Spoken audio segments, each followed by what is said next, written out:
నిర్వహించి ప్రమాణ స్వీకారోత్సవం మన పెద్దల చేత చేయించేటువంటి సందర్భం కాబట్టి సుమారుగా ఒక 35-40 నిమిషాల వ్యవధిలో ఆ కార్యక్రమం ముగిసిన తర్వాత మళ్ళీ మరొక్క మారు జాతీయ గీతాలాపన ఉంటుంది. ఈ రెండు సందర్భాల్లో మనం లేచి నిలబడి మన ధర్మాన్ని మనం పాటించాలి. ఆ తర్వాత ఒక గ్రూప్ ఫోటో కోసం ఇటు ఎడంవైపు వస్తారు. దాంతో అనుకున్నటువంటి కార్యక్రమంలో ముఖ్యమైనటువంటి పాయింట్ పూర్తవుతుందని మనవి చేస్తూ మరొక 30 సెకండ్ల వ్యవధిలోనే వేదికకి విచ్చేయబోతూ ఉన్నారు మన ప్రియతమ నేత. మనం ఎప్పుడూ కూడాను ప్రత్యేకమైనటువంటి ఒక ఆధ్యాత్మికమైనటువంటి రీతిలో కొలిచేటువంటి పెద్దలు శ్రీ నరేంద్ర మోదీ గారు విచ్చేయబోతూ ఉన్నారు.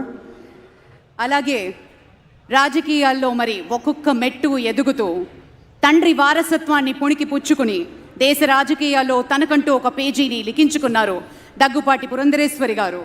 తండ్రి వారసత్వం, భర్త అడుగుజాడలలో వెరసి రాజకీయాల్లో ఒక విజయ కెరటం. పురంధరేశ్వరి విజయేశ్వరిగా అవతారం ఎత్తి కూటమికి ఆంధ్ర రాష్ట్రంలో అద్భుత విజయాల్ని అందించాలని మనస్ఫూర్తిగా పలుకుతూ స్వాగతం పలుకుతున్నాం శ్రీమతి పురంధరేశ్వరి గారికి. నాటి రోజుల్లో నరేంద్ర మోదీ గారి ప్రభుత్వంలో ఒక ప్రత్యేకమైనటువంటి శాఖకి మంత్రివర్యులుగా పనిచేసిన ఇప్పుడు ఆంధ్రప్రదేశ్ రాష్ట్రంలో భారతీయ జనతా పార్టీ అధ్యక్షురాలిగా పెద్దలు శ్రీ నరేంద్ర మోదీ గారు, అమిత్ షా గారు ఇత్యాది వారి యొక్క చూపినటువంటి తోవలు, ఆ మార్గదర్శకత్వంలో విశేషమైనటువంటి గమనంతో వెళ్ళి విజయాన్ని సాధించినటువంటి వారికి స్వాగతం పలుకుతూ ఉన్నాం. నారా భువనేశ్వరి గారికి గట్టిగా చప్పట్లతోటి ఈ వేదిక మీదకి సవినయంగా తెలుగువారి తరఫు నుంచి స్వాగత సుమాంజలులు పలుకుతున్నాం. మానవీయ దృక్పథానికి ప్రతీకగా ఉండేటువంటి నారా చంద్రబాబు నాయుడు గారి సహధర్మచారిణి అమ్మకు స్వాగతం పలుకుదాం. సోదరిమణి విచ్చేశారు. వారి యొక్క చేయూత, వారి యొక్క సహకారం ఎన్నికల్లో చూసాం.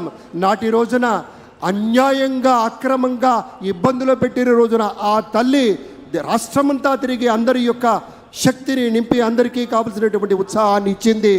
తమ కుటుంబ సభ్యులంతా కూడాను, మన లోకేష్ బాబు గారు, బ్రాహ్మణి గారు అందరూ కూడాను అద్భుతంగా పరిశ్రమించారు. ఇవాళ విజయం చవి చూస్తున్నటువంటి సందర్భంలో విచ్చేసినటువంటి సోదరీమణికి మా ఒక చక్కని ముత్తైదువుగా మా తల్లి వచ్చింది.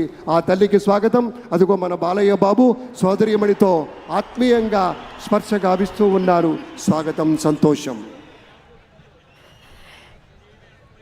ఇది ఆత్మీయ ప్రమాణ స్వీకార మహోత్సవంగా ప్రతి ఒక్కళ్ళం పరిగణిస్తున్నాం. పార్టీలకి అన్నిటికీ అతీతంగా పడిన కష్టానికి ప్రతిఫలంగా ఈ రోజు కోసం ప్రతి ఒక్కళ్ళు వేచి చూశారు.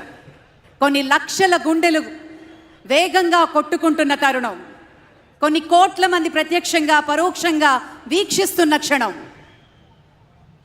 మరికొద్ది క్షణాల్లో ఈ వేదిక మీదకి ప్రధానమంత్రి వేంచేయనున్నారు. అలాగే గవర్నర్ శ్రీ అబ్దుల్ నజీర్ గారు మరియు నారా చంద్రబాబు నాయుడు గారు మరి ఒక్క 2 క్షణాల్లో ఈ వేదిక మీదకి రానున్నారు. ఆ క్షణం కోసం వేచి చూద్దాం.